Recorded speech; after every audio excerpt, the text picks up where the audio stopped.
Boom, and we're live. Hey everybody, this is Cool. Pav, your host for Men with Purpose. Today I have a very special guest. His name is John Hazim. Am I pronouncing it right?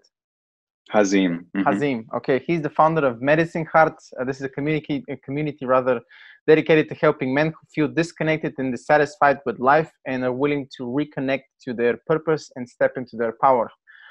John is a certified holistic lifestyle coach, a men's facilitator, and very recently also a podcast host. John, thanks for being here. Yeah, thanks for having me, Pav. It's an honor and a pleasure. Likewise, sir. So maybe let's start a little because we have quite a lot of things to unpack. Tell me a little bit about your journey. How did you kind of start on this kind of men's work path, or how did you get on it? Yeah, it's a good question.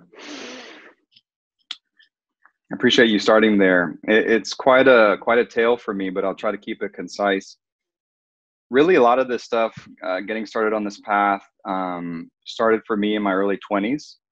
And at this point, it wasn't particularly men's work, but maybe more, becoming aware of the spiritual in my life to a deeper degree. And during that time, I was going through a bit of a crisis. I was going through some pretty dark depression. I just got out of a relationship. My grandfather had just passed away. It was a pretty dark time for me. And this was around the time that I was hearing a lot about ayahuasca through like podcasts and things like this, and hadn't really known anybody who had ever done that.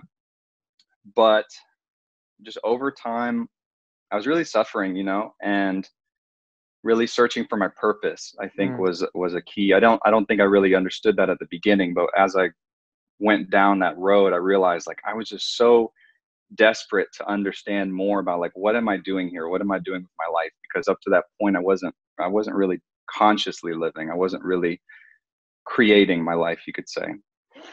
And so, long story short, I inevitably booked a retreat for a week in Iquitos in the Amazon, to what was then known as the Ayahuasca Adventure Center.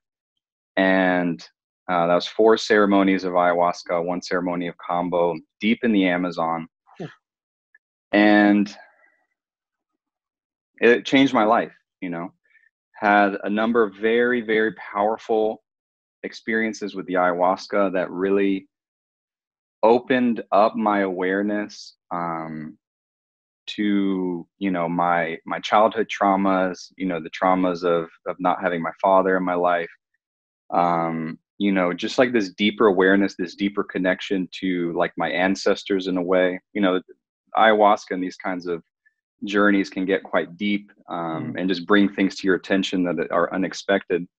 And I think, to kind of summarize it, I really left that experience having felt a deep, visceral, embodied experience of like the alive quality of the universe, of the divine, of my connection to it, and of like my being a part of it, and of it wanting me to succeed and wanting to step up and be a leader, and kind of I just really realized my power through working through these traumas and acknowledging certain things, and seeing this kind of connection to my ancestors. And it really just came through in a powerful way, on top of just falling in love with the jungle and the people and the shaman. And it was such a different world. I'd come from a background of being quite an introvert and quite a quiet sort of guy who really enjoyed his solitude, but was feeling very disconnected, very lonely.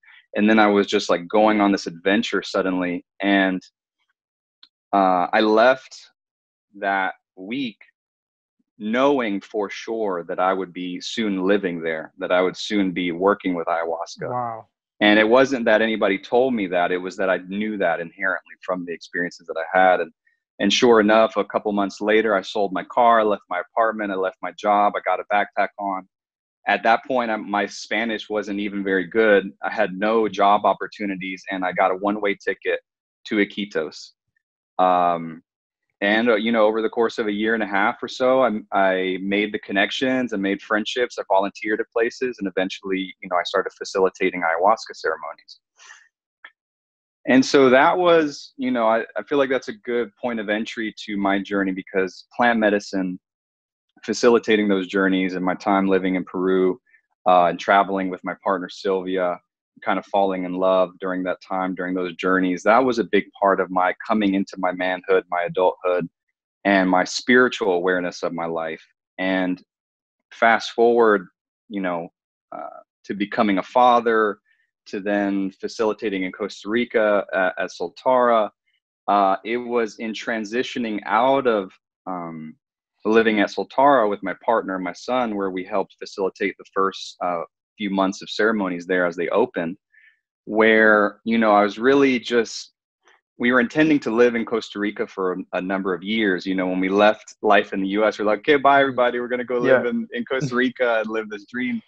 And we did for some time, but it proved challenging with a toddler, you know, in a rural area, wanting to provide him a certain quality of life. And also just realizing, you know, how taxing it can be to facilitate plant medicine ceremonies and host people and show up in this way, you know, week after week, especially with the kind of scheduling that we had. And so in coming back, it was a bit of a struggle to see, like, okay, you know, we're going back to the mundane, to the matrix, you know, like, how are we going to integrate these experiences? You know, how are we going to take what we've learned and take what we've experienced and make something of our own?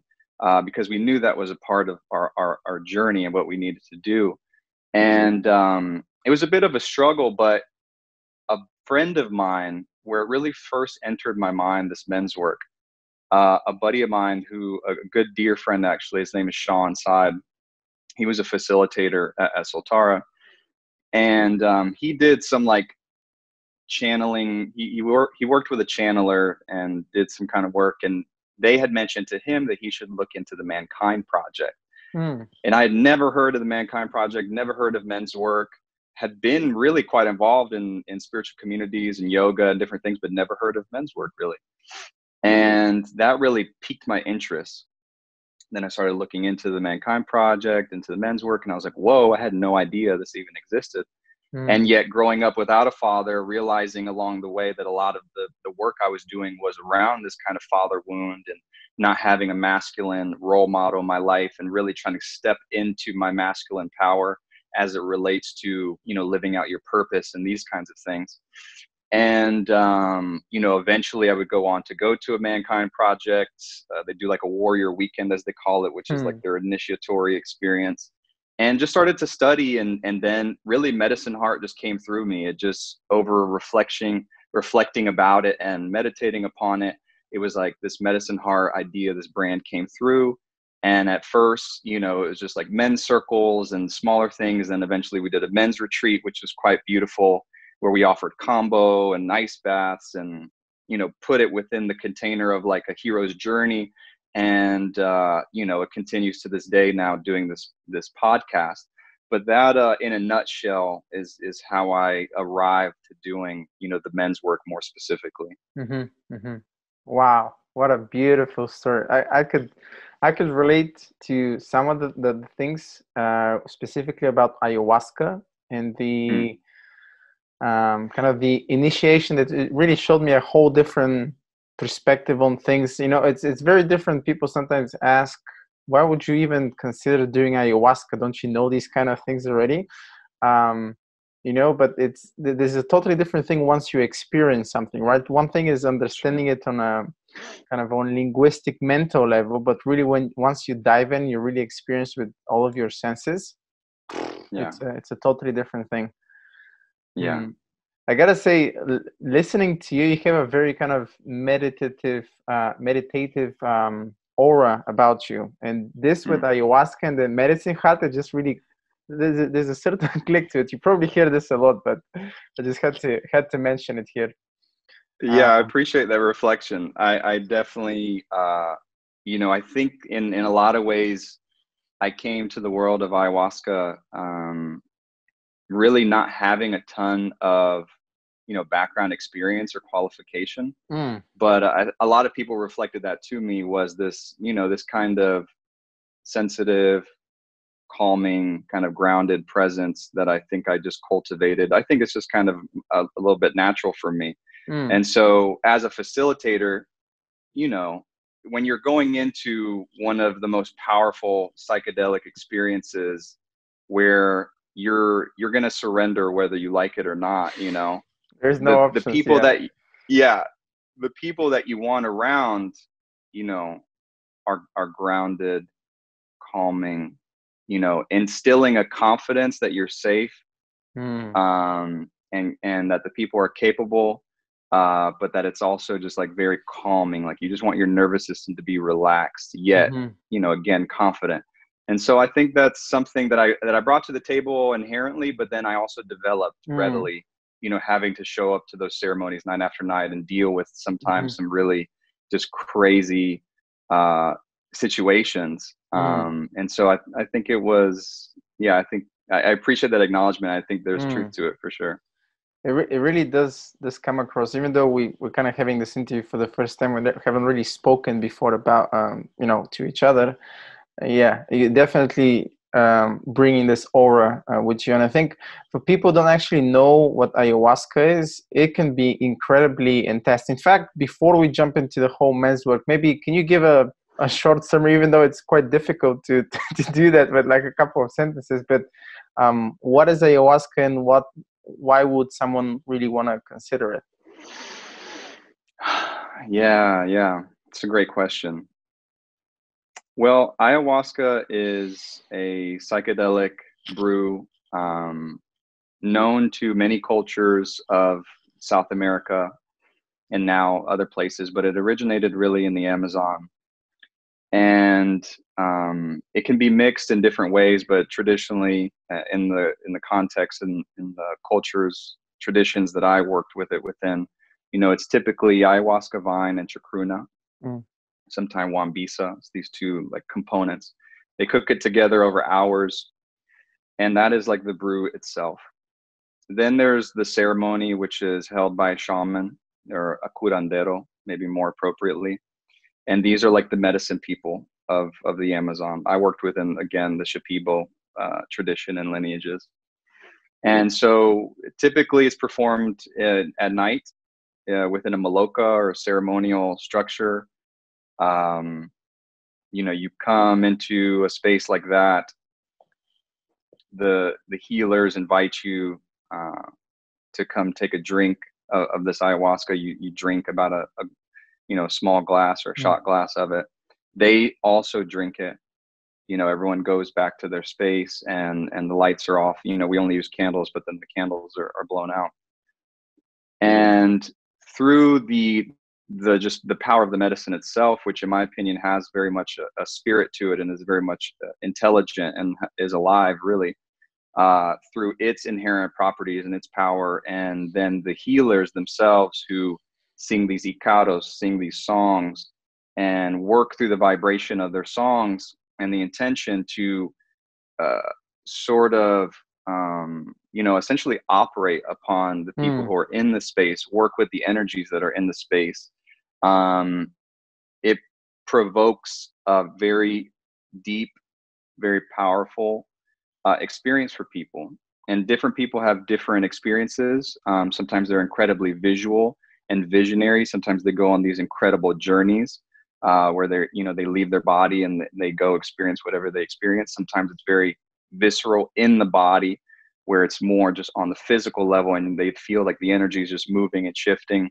Sometimes it's very cathartic and memories come back online that they've forgotten and they just feel them to such a depth. And sometimes it's a combination of all of these things, but Mm. usually people come and connect with this medicine because they're called to. They really feel like something drawing them to it, and usually what that is has something to do with them seeking healing on an emotional level, on an energetic level from traumas. Sometimes they're maybe not so aware of that specifically. They're maybe having issues in their relationships or in their purpose. They're feeling like they're, you know, they don't really feel fulfilled. They feel Mm. like they're blocked in some way. They're at a crossroad. They don't know what to do.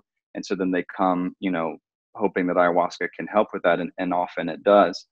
And so, you know, as far as to address the part of your question, which is talking about like, why would somebody want to do this? I think the first thing that's very important is that people feel called to it. People feel drawn to it. Usually, and I've experienced this a few times, sometimes there's one person that might come to do ayahuasca who feels called, feels drawn, and they kind of drag somebody along saying, oh, you have to do this too. This is great, for Yeah. everybody. Wow. And they often have very different experiences. Sometimes the other person has a great experience too, but I think what I'm getting at is that it's a very intentional process, and it seems like it calls people towards it in a way. And so, yes, that's usually how it works. And again, those are usually the things that people address, these kinds of emotional, spiritual traumas, these kinds of things. And from there, I mean, that can really unlock potentials, again, whether people are looking for, more intimacy in their relationships, or even just to attract the right partner, or to be better parents, be better, leaders in their lives, in their companies, etc. And so really it's a very powerful tool for a lot of different means. Yeah, I remember, thanks for that. That was a beautiful, beautiful answer. I remember my best friend, we've known each other for about, I don't know, 20, 23, 24 years now. He did ayahuasca maybe 2 or 3 times. And I think the first time was after a lot of consideration. And he told me, that experience, that trip, that ceremony really changed my life, but I wouldn't recommend it to anybody. It's certain things, because they're especially heavy, as you said, and you've known from firsthand experience. It's not it's not something that you can give a very is a open invitation to someone, right? Like you said, they need to be called to, because once you get in there, you can really open a lot of can of worms unintentionally, unknowingly, because everything is very, very deep in the subconscious. But people should tread carefully when they're like just being dragged into, oh yeah, come and do a weekend with me ayahuasca, thinking that they're going on a vacation. Doesn't work like that. Yeah. Okay. No, I really, just to tie that up, I really appreciate you bringing that up, because in trying to kind of keep it concise and share, a holistic kind of picture of what ayahuasca is and why somebody might want to work with it, I think I just overlooked a little bit the sort of seriousness of it, which, to your point, it's very powerful. If anything, the reason that it has such a capability to be so transformative in people's lives is because it has the capability to take people to depths and degrees of darkness and, accessing shadow that really few things have the ability to do. And so those experiences can be the most terrifying, the most challenging. Of course, usually there's also some other side of it, where you come out of it kind of reborn in a way, but you do have to die, so to speak, and oftentimes in many different ways. And so, yes, it's not to be taken lightly. I don't think people need to be afraid of it, but I think it's important that we acknowledge that it is very powerful, very sacred, and can be, just like you say, challenging too, heavy at times. Yeah, very, very. Yeah, I mean, one way you can look at it is a incredibly intense rites of passage for some people. In fact, I think it has been specifically for indigenous people, when they were kind of initiating the young males, for example, into something like this. Obviously, there's different cultures, different backgrounds, different initiatory processes, but I can imagine this probably was one of those processes. Okay, let's fast forward. Men's work, you're kind of diving into like Mankind Project and attending some of the retreats. For people that, especially for men that don't know what men's work is, how would you briefly describe it from your own experience? Yeah, it's a great question. Firstly, I'll say that I'm relatively new to the space, but from what I see of men's work as I find it today, it can take many different forms, and there's a lot of incredible men leading in this space in different ways. But what I think it boils down to are,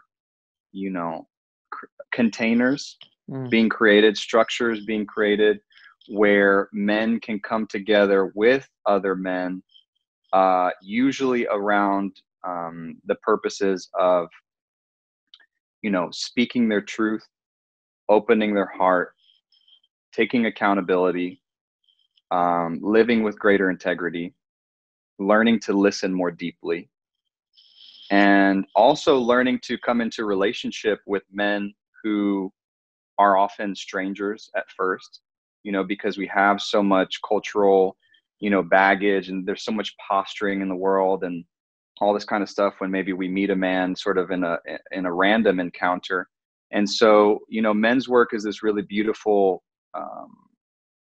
field where men are being invited into these spaces, not only just to get to know each other, but also to learn how to come into deeper relationship with each other, learn how to trust one another, learn how to then from there be able to, again, hold each other accountable. At least this is one of my focuses, is the way that I like to bring it, is, allowing men to not only envision and dream of themselves, of their greater expansive kind of way that they can step into their life, being a leader, not only for themselves, but for their families and their communities, but doing so with the support of brothers. Because for me, I was able to do things on my own before I kind of entered the space, but I've become more and more aware looking back, and even sometimes today, realizing how sort of hungry I was for this kind of masculine brotherhood and support, and the resonance that can take place when men come together who are excited to embody deeper levels of awareness and embody greater kind of more expansive roles in their own life story and in their own communities. And so that's what I bring to the table. There are other spaces that are maybe more involved around shadow work and healing and all kinds of different experiences. But I think at the end, it's really just inviting men to come together to bring their combined intentions to them becoming better men in whatever way that looks like for them. I think that was a beautiful summary. Like very eloquently put. I think I can resonate with a lot of the things that you're saying. And, especially the thing that I think a lot of men unconsciously are really yearning for their manhood. And this is something that, if at least from my experience, if people aren't really aware, especially men aren't aware of what men's work is, probably they're like, oh, this is something that, it's a little bit weird. But what I've noticed and what I've seen having facilitated, men's circles, men's groups, both online and offline, whenever men come together, it's something incredibly natural that they're just kind of starting to talk to each other. And whenever you're, facilitating the space, whenever you're coming in there, you're stepping into to see and be seen. It's very natural. I keep getting it all the time. Like, wow, dude, like I can't imagine that, 20 minutes just passed by and it was just me talking to people. Yeah, it's an incredibly powerful yet very, I wouldn't say, it is simple, but people wouldn't imagine that something so simple could be so powerful, if this makes sense.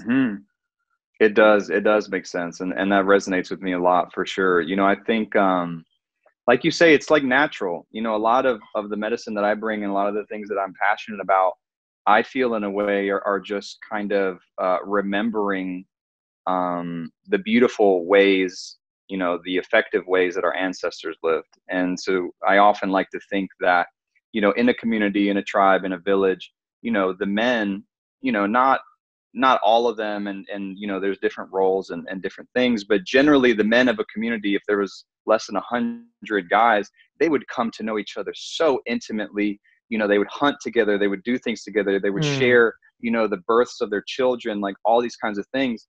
And I think through doing that in such an intimate and close way, there's something really like beautiful and empowering about that when we come to know our fellow man in that way. And it's not that we have to live in villages together to do so, because now we can connect with men, across many distances. Over Zoom, yeah. And right, exactly. And it's beautiful because even if maybe we don't have men in our physical location that are interested in meeting in this kind of way, we can meet men who are. And even if it's via Zoom, there's some kind of nourishment that we get when we come together with men, even if it's just to share, an intimate story or just something that we're going through, and not to get like therapy about it, not to get like opinions or solutions, but just to be sort of received and witnessed, there's something very powerful about that. Mm-hmm. Yeah, I actually want to follow up with what you said, because I think, at least from my experience, I've been doing men's work for roughly about 2 years right now, facilitating and being part of events. Do you think that there's some common myths? I think whenever, at least from my personal experience, curious to know your thoughts as well, whenever I speak to men, they kind of think, oh, this is like I'm going to a shrink, or this is kind of a therapy. What do you think are some common myths, and what do you think men are a little bit, I won't say a little bit, actually, very hesitant to do something, to do this work? Yeah, that's a great question. And it's something that I, not directly face, but it's something in general that I'm contending with as I'm trying to build this community and build this brand in the area that I live. I don't know how much you know about the United States, but I live in the South, in the Florida Panhandle, and the politics are such, the culture is such, especially in this area where this is where slavery was big. This is where still there is a lot of not that like racism is the primary component of it, but there's a lot of closed-mindedness and a lot of judgmental views. And so especially when you're talking about like men getting together and opening up and sharing their feelings and anything like that, it's like, oh, that's gay, or like exactly, that's right? this kind of talk, right? And so I think some of the misconceptions, like, even that's maybe on the extreme end, but I think even on, not the so extreme end, there are, I remember hearing somebody just kind of casually talking about it, and they were saying like, oh, these guys, they just get together to complain about their wives, or, something frivolous like this. And sure, sometimes people do bring, issues that they're having in their intimate relationships. But I think especially when men are leading these spaces with intentionality and seeing kind of the bigger picture where, yes, maybe at some point we are sharing our feelings, but then there's also this more expansive quality where we, as that space is opened up, as we feel more secure in ourselves, as we build that confidence, then we're inspiring and motivating and holding each other accountable to step into a deeper sense of power, a more expansive vision for ourselves, and these kind of higher values. I think that's a great thing that you brought up about the accountability. I was actually, was it yesterday? Yeah, yesterday I was doing this online gathering, men gathering, right? And it really dawned on me, every single time I've achieved results in something, it was because I was being held accountable by other men who were calling me on my shit, like, oh, you promised something and you didn't deliver. And so often, at least that's the case for me, is I'm willing to, it's not as painful to disappoint myself rather than disappointing someone else. So that's why I'm like always making sure that I'm completing what I committed to, Yeah. Okay. And so this is men's work in a nutshell, let's say. I find that most of the audience, as little as it is right now, that is actually following me both on Instagram and YouTube, are actually women. And they seem to be somehow gravitating more towards this type of content rather than men. Is that kind of similar thing to you? Because I think there's a lot of preconceived notions exactly around, because people don't know exactly what men's work is. They have, like I said, preconceived notion of this is gay, or people are getting there just to kind of complain and talk about their feelings. And I think for us as men, mostly the notion is talking about feelings is bad. You need to man up, whatever that means in today's world. Are you getting a similar sense that this is also a lot of women are actually gravitating rather than the men? Yeah, 100%. More and more, I think men are waking up to it. And I really like to think that we are kind of on the cutting edge of something that maybe in 10 years from now will be a little bit more mainstream. Maybe not entirely, but like it will actually be a bigger movement, I hope. But yeah, I think women, being the more sensitive, generally more spiritual beings that they are, I think they see men, doing this kind of work, And on one level, they may, if they're, with, if they're in a heterosexual relationship, they want their man to maybe be more like these men, or they wish they had some friends like that, so maybe they would be able to be more open and loving and intimate with them. But I think also too, there's a degree where the men who are leading men's work that I see are especially because we're literally cultivating our kind of masculine power. That's what we're talking about. That's what we're doing all the time. And so the more feminine a woman might be, the more drawn she's going to be to these men, the more turned on she will be by this kind of content and this kind of energy. Because there's just that polarity, right? Exactly. Right. Yeah. Right. And so I think when women see this stuff, either like they have a partner and they wish that their partner would be more like this, or espouse these kinds of things, or embody these kinds of values. And on the other hand, they're just very attracted to it because, that's kind of like the nature of the feminine and the masculine. The more masculine they witness something to be, they're like, oh my God, it just opens them up. And so they want to connect, they want to share it. And so oftentimes, yes, I'm finding the same thing where a lot of women are engaging with my content. Dude, I never thought about it that way. It was beginning for me to become more and more evident that there's a lot more women actually following me, but I never really thought about it from the lens of polarity, right? I put up a post recently saying that maybe perhaps a little bit controversial, men and women are not created equal; they're they're complementary opposites. And I kind of basically going through polarity and how that's been killed right now. Most generally speaking, of course, there is always exceptions. Women have become a little bit more rigid and a little bit more, masculine, you could say. And there's nothing wrong with that. And guys are a little bit more, perhaps, feminine, but obviously this is causing problems or issues on its own. And I got so much hate for some of the women. I'm like, you know what? Really? Yeah. How could you post such crap? People thinking I'm I don't know, like a chauvinist or something like this. And I get that the fact that people are going to have different opinions about certain things, and maybe I overgeneralize something. So I always kind of look into myself first, that I made a mistake, but I don't feel the need to apologize if I believe something to be true, what I'm at right now in my own life. So it's a funny thing what you said about prayer. Never really thought about it that way. Yeah, that's interesting that you had that experience, man. It's a very triggering topic, and especially these days where gender, and all these kinds of things are coming up. Oh yeah. And like you said, there's nothing wrong with, let's say, a woman who is very much in her masculine, who maybe she's a CEO, maybe she's very structured in the way that she does things. But I think the really important part and the key thing, and I think what people like us, men like us, are trying to do with things that we're sharing is bring more awareness to these dynamics. Because again, there's nothing wrong with a woman who might be in that kind of energy.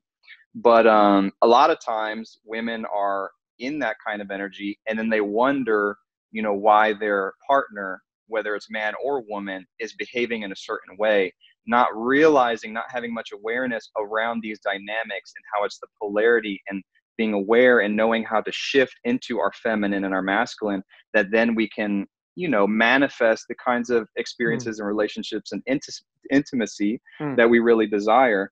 And I think when there isn't that confidence and when there isn't that awareness, just to hear that on its face, it can be kind of triggering, Yeah. So I was actually prepared for this. I don't mind.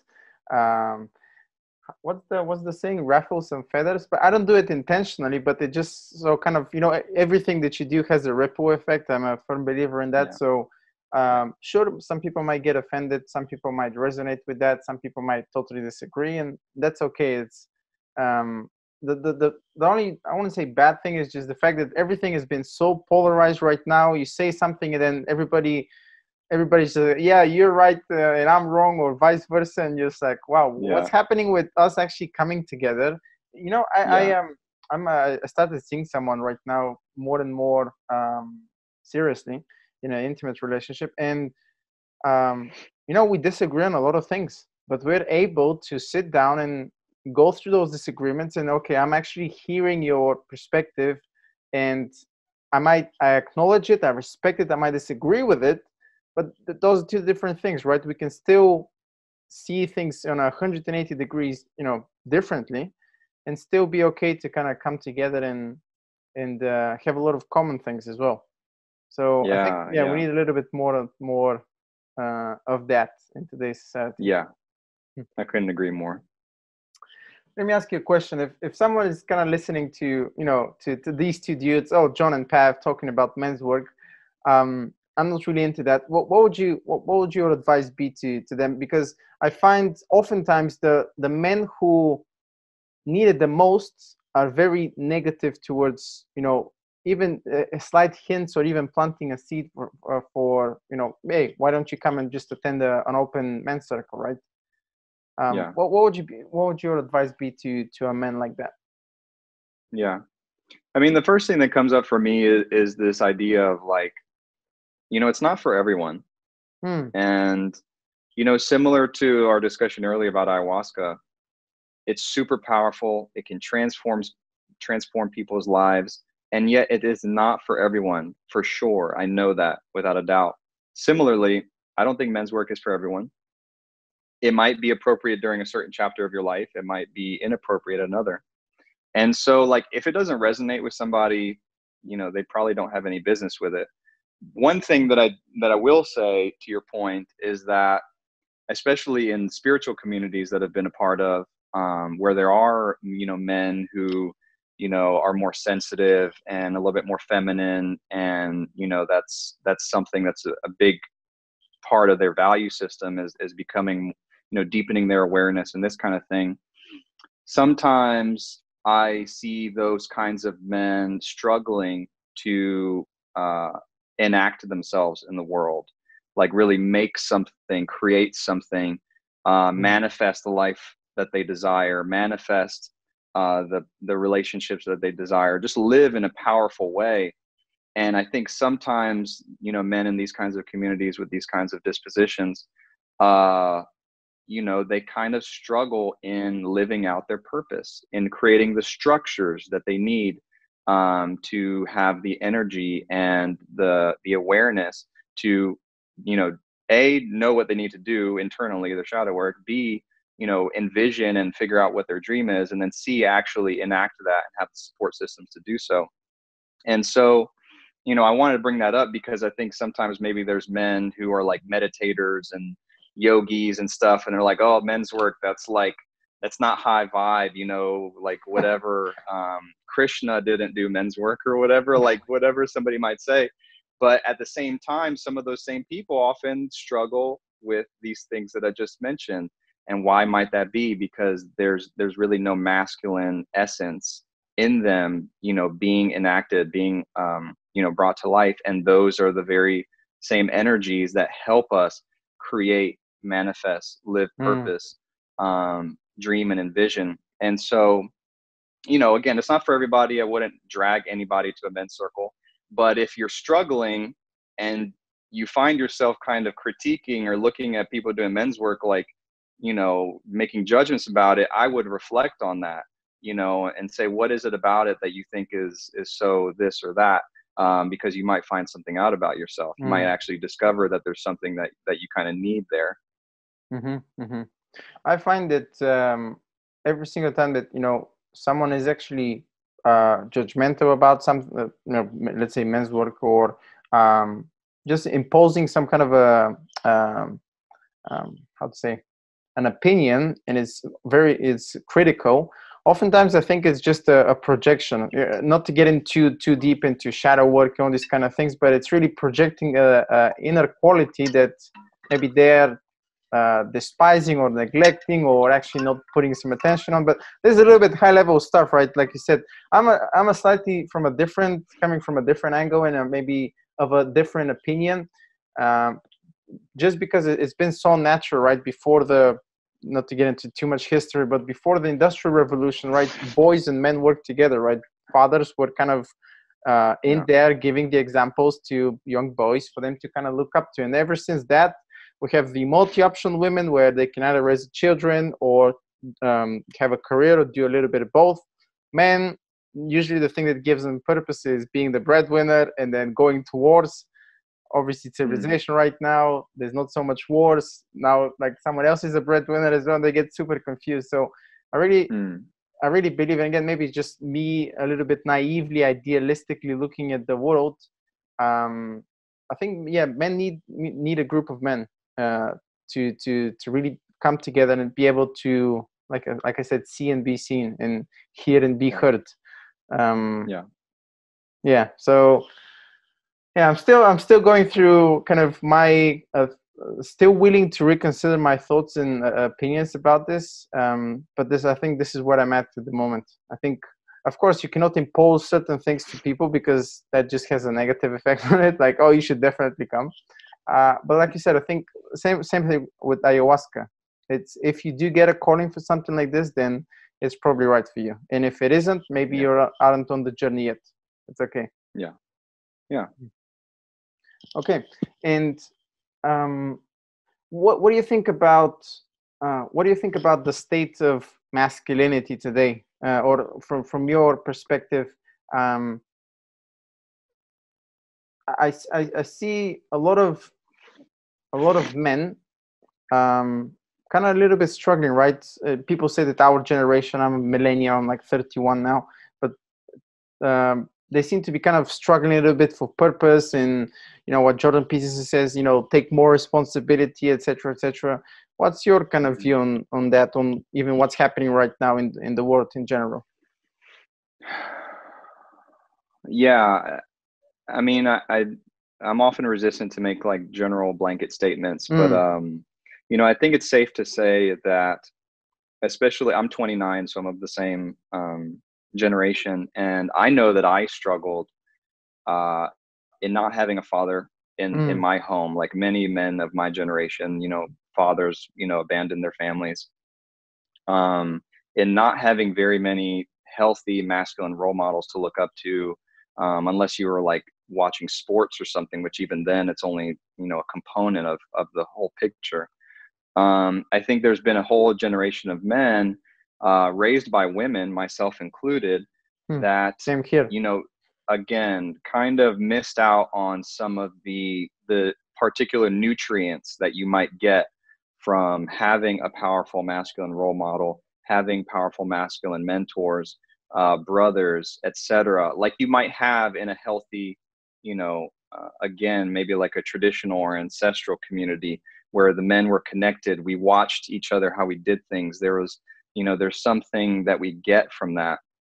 Again, the masculine having a lot to do with enacting our purpose in the world and creating in the world and creating structure for ourselves and for others.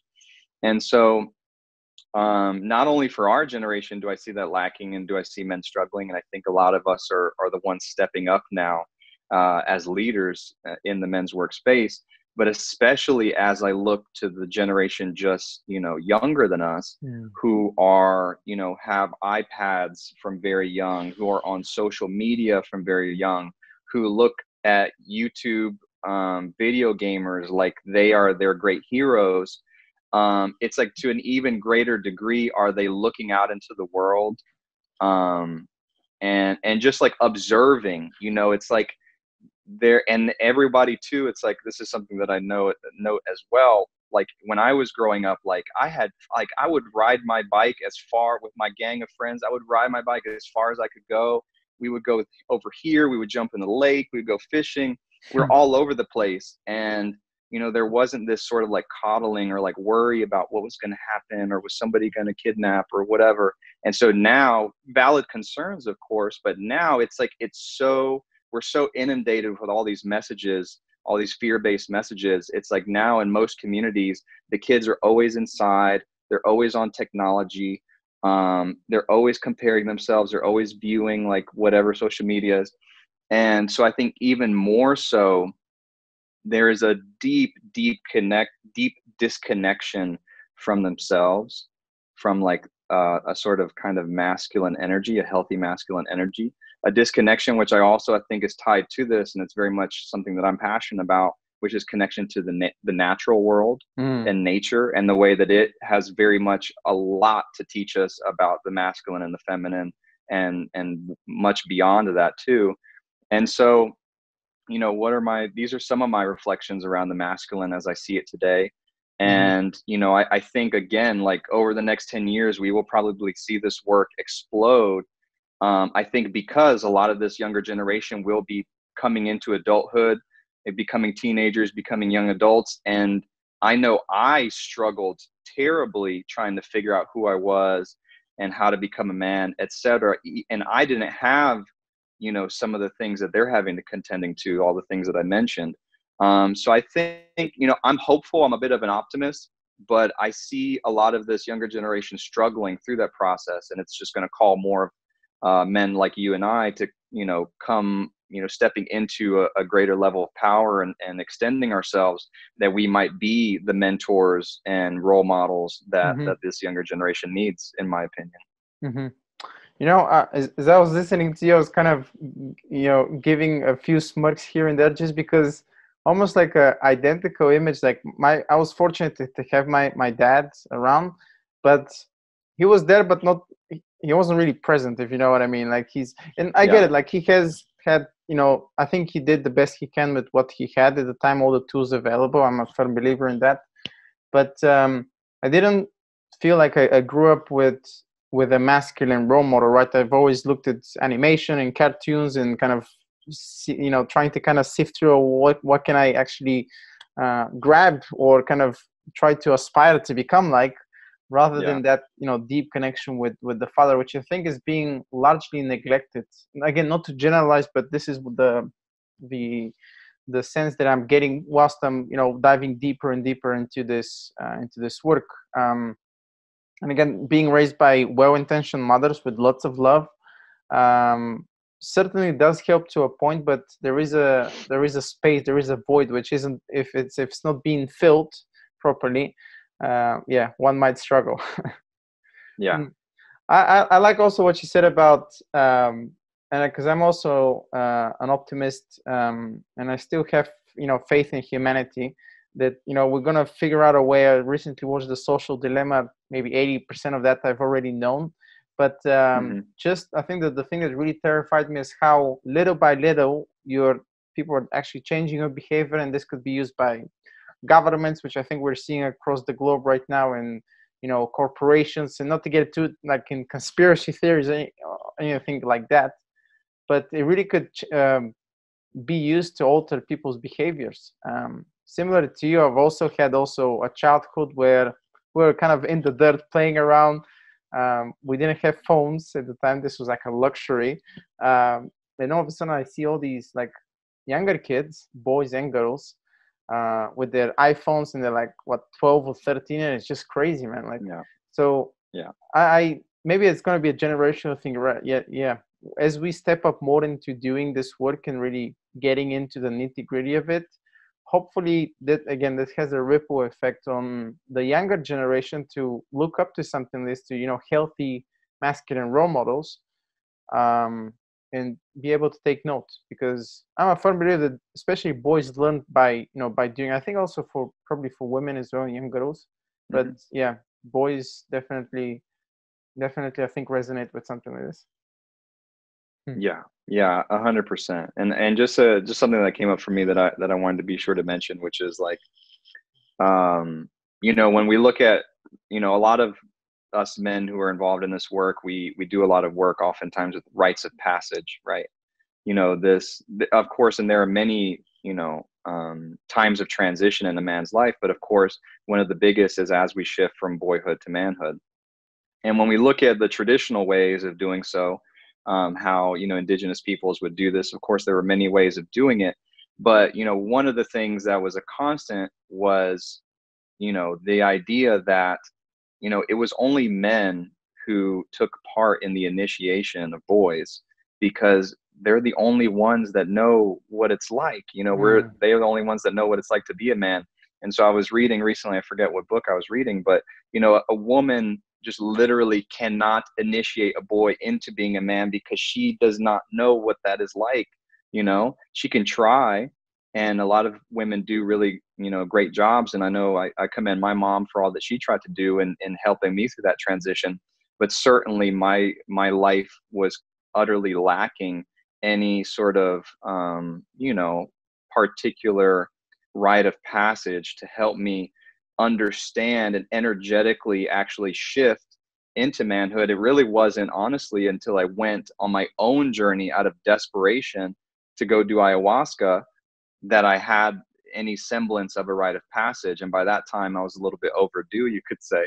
But I think, just to your point, and something that I wanted to add, which is this element where, especially those of us who didn't have those father figures, who maybe had father figures but they weren't very present, there's this thing that traditionally men have done for thousands, if not millions of years, where it was, the men's role to do that because they were the only ones, that could. And so I think that's worth noting. Yeah, thanks for that. I think it's a great input. Speaking of rites of passage, I know you've mentioned at the beginning that also you've become a father. If you don't mind, what was that like? Because I know I'm not there yet, but I've heard that it could be an incredible rites of passage from, being with a partner. Then, there's this little human being that's just been born. What's that been like for you, and how did that contribute for you to really stepping in more into the world? Yeah, I really appreciate you asking that question. It's a very powerful question.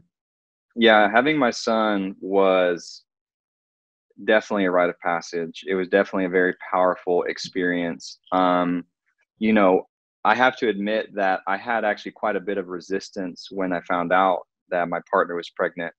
On one hand, we had only really been together for a relatively short amount of time.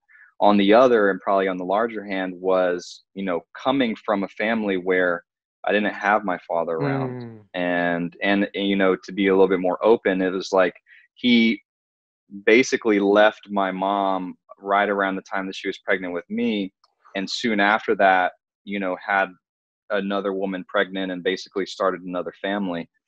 And so I think I carried, really for a long time unconsciously, until that point where I was confronted with it, this feeling that, I don't have what it takes to be a father. I don't know what that looks like. How could I possibly do that?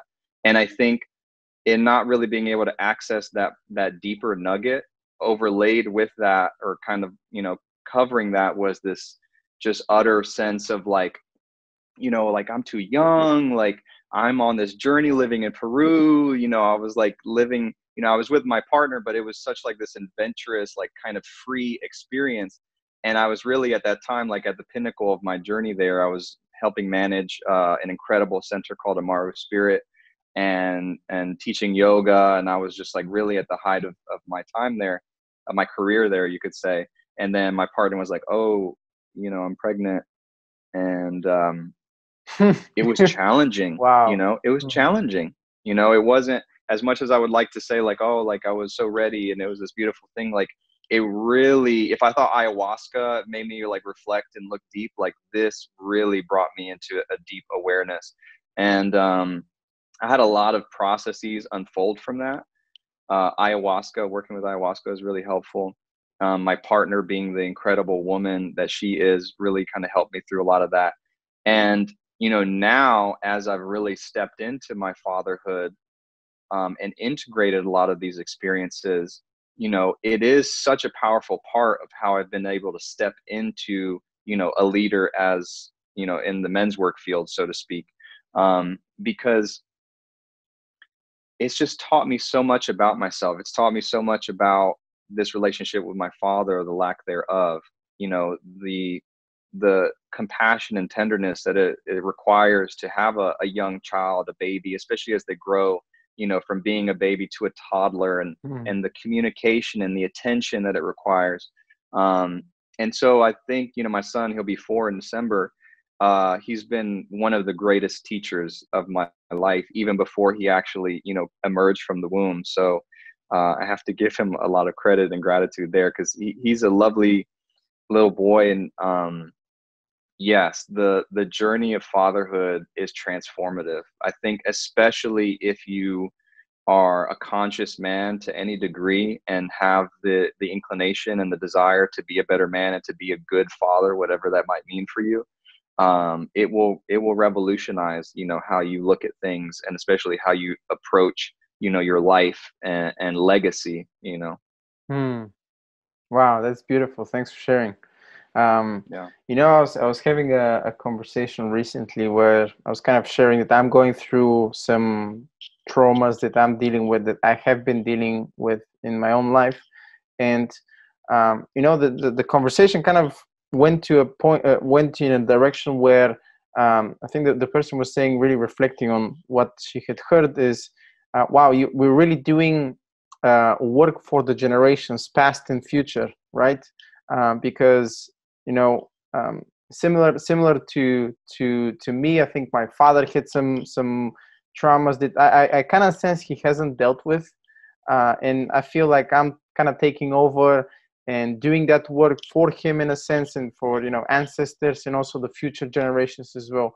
Do you get the sense, because you said what had happened with your father, and you being in a position where you just realized, oh shit, I'm about to get a father.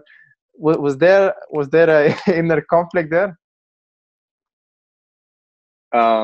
Inner conflict. I'm resonating incredibly with what you're saying, but what is the question exactly when you say there's a conflict there? Were you faced with something similar, that, oh wow, like I'm about to become a father, and I Yeah. know that this thing had happened with me, by me choosing, sorry, I probably should have phrased it a little bit different, by me choosing to step into what is about to happen, i.e. me becoming a father.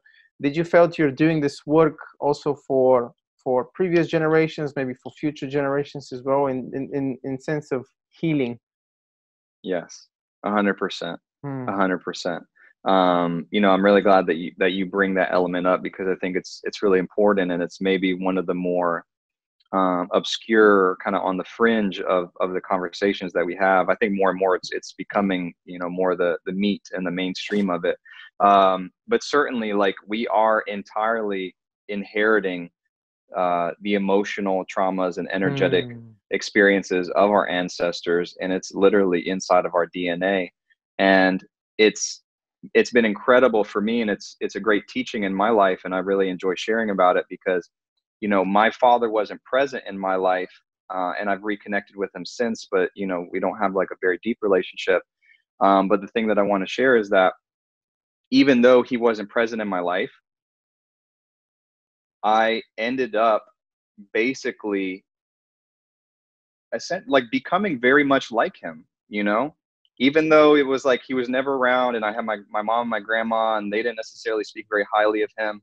Like, then as I got to know him when I was older, and as I would reflect, I was like, I literally like lived out almost the same pattern of behavior that this man lived, and I didn't even know him or have him around.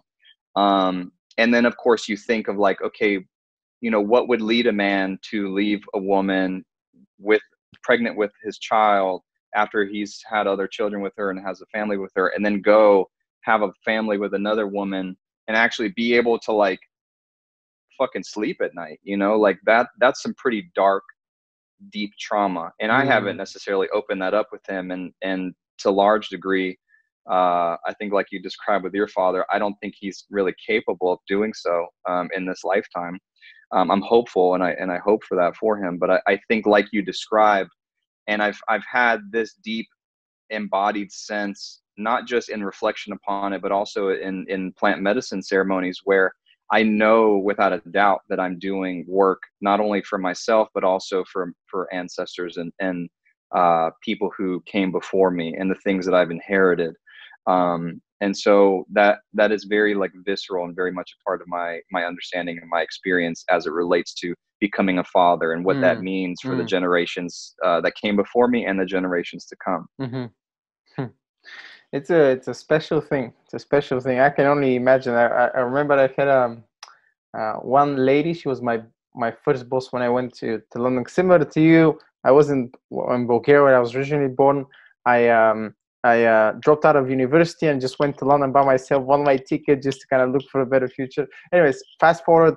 she's my first boss. She says, Pav, you're never ready for start a business, getting married, or getting a child. So it's one of those things. But what I really wanted to reflect upon is I also catch myself, and also seeing my brother, I have a younger brother, that we've become increasingly more like my dad. And something that it's not that he's a bad man, it's just he has a lot of good qualities, and he has a lot of things that I can actually learn from. So either way, I'm very grateful for the things that had happened and the things that didn't happen.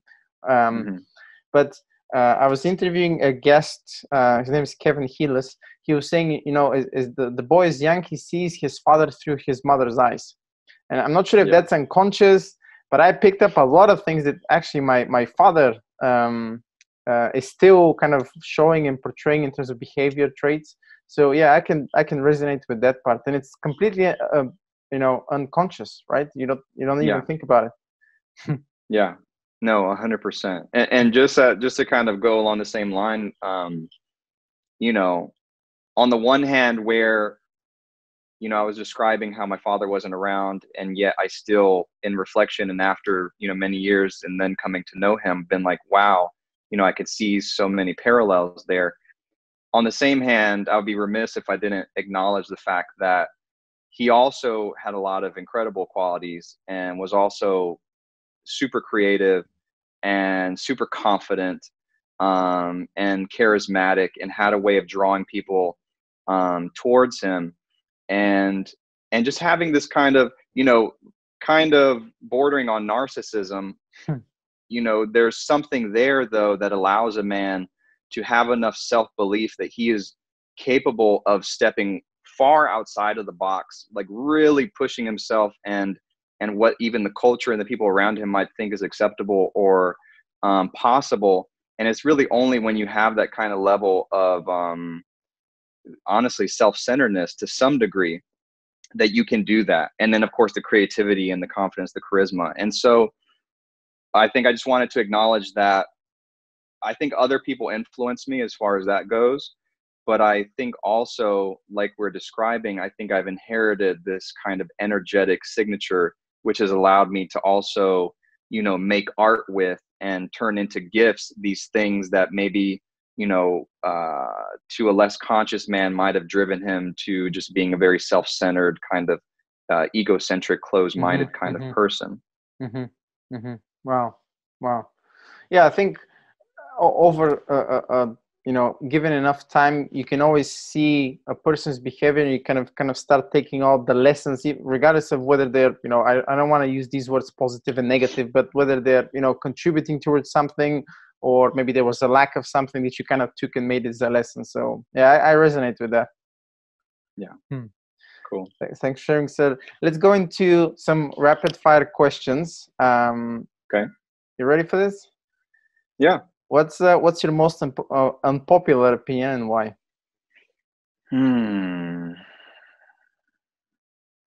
These days I haven't really been in too many experiences where I've been able to share opinions. And honestly, I guess I should say that I don't necessarily have a temperament or a nature where like I like to like share my unpopular opinions to get people all riled up and debate them. It's not really my style. But I've been reflecting upon it lately. Right now in America, the elections are going on, and especially where I live in the South, there are a lot of Trump supporters. This is Trump country, and there are speckles of people who support Biden, and it is as divisive and heated an election as I've ever seen. And I'm not very plugged into it, but I can just sense that from the people that I'm around, and very powerful opinions on both sides. And my unpopular opinion, I think, is that like, for example, I haven't voted, and I don't think that I will. And that's a very unpopular opinion these days, and I'm not saying that anybody should do that. I'm not suggesting that's the right thing for anybody.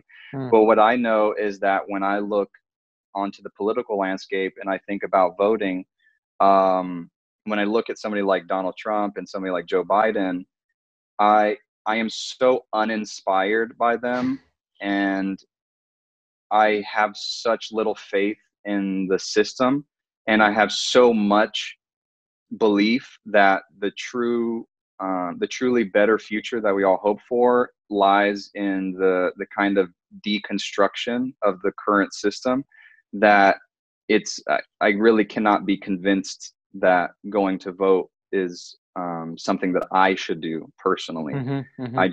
I only do things when I feel really drawn to them, and sometimes that can be problematic, and who knows, maybe this is one of those cases. But I feel so uninspired by the whole thing that you could not drag me to go vote at this time, because I just don't have any resonance with the people that I see, kind of, going for this leadership position. So that's a rather unpopular opinion, and that's probably the most public that I've ever shared it. So there it is. Thanks for sharing it, sir. Yeah. Okay, one more. If you could change something about the education system, what would it be? Yeah. I mean, there's so much. Where to start? Just like, yeah. I mean, ultimately, the idea that like kids are sitting down for so long and like in these little squares, and maybe they go play outside for a little bit, and the fact that the whole system is based around them just memorizing, whatever information and then just regurgitating it, and that's what they're evaluated on, is their ability to just like recall information. Like, that's absurd. No wonder that we're in such trouble, culturally and as a nation, because we're training our children to do like the most mundane of tasks. What we should be cultivating in our children is the ability to express, to play, to feel free, to feel safe, to be creative, and to ask questions, to always be curious, to just be more expansive and not just take, especially, and we could go into like what the history books say and all this kind of mess, but ultimately it would look a lot more like, playing outside and learning how to be a critical thinker, and spaces within the school system. I really believe that there should be spaces within the school system to do something like what we do in Men's Circle, to share how we're feeling, to learn how to listen, to cultivate emotional intelligence. As things become more automated, as robotic and AI things come emerging, there's going to be less and less jobs and opportunities for people who only know how to be a clerk or to do this or do that. Like, it's going to be the creative, emotionally sensitive people who have leadership skills that are going to be valuable in the in the marketplace of tomorrow, so to speak. And so I think as we move forward, we would do well to cultivate those things. The more I'm listening to you, the more I'm thinking I should probably rethink rapid fire questions, because those are like podcast topics in and of itself. those are pretty deep, man. Yeah. Okay. Good feedback. Okay. Yeah. What's one last one? So what's one of the biggest lessons you've learned when you were as you were introduced to men's work, or as you were doing men's work, that you kind of really caught your attention, let's say, or was very memorable? Yeah. I think when I first started to hold men's circles, I think on their face, even for me, being one that was like inspired to like lead a circle like this, I don't think I really understood the potential, like what a man could really get out of a space like that. I knew it made me feel better. I knew men had good things to say about it.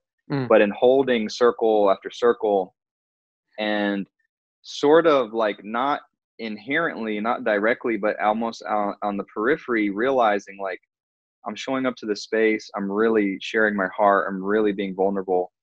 And it's not that anybody's coaching me, it's not that anybody's like giving me answers, but just in doing that, it was like inevitably my life was just like opening and transforming, and like, my relationship was improving, like all these different things were expanding.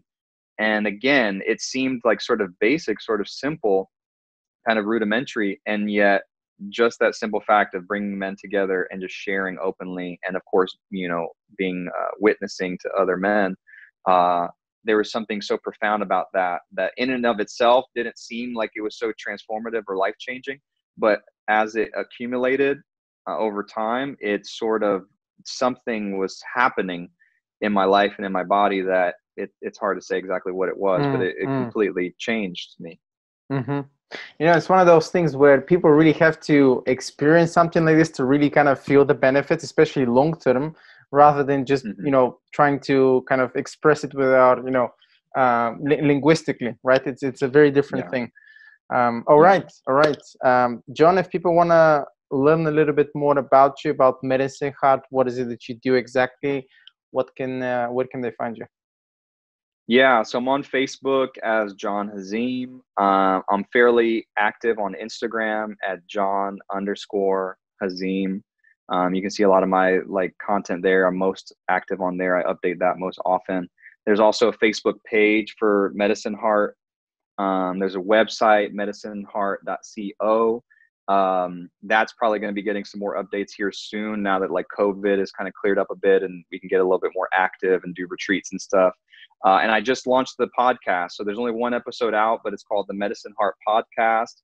Right now it's on Apple Podcasts, and soon it'll be on Spotify, but you can check that out just by searching it, you know, at Apple Podcasts, or there's a link on my Instagram. So those are the best ways, and feel free, you know, if something here inspires you or calls you, I'm very open and accessible. Feel free to shoot me a message or whatever. I'd love to connect with others and chat about whatever. Nice. Thank you, John. I'll be sure to put all the links so everybody that once is being drawn to John's message can actually find you on Instagram and all the other social media platforms, including your website. Go check out his podcast. And that's it from us today, folks. Keep winning. I'll see you guys in the next one. Ciao.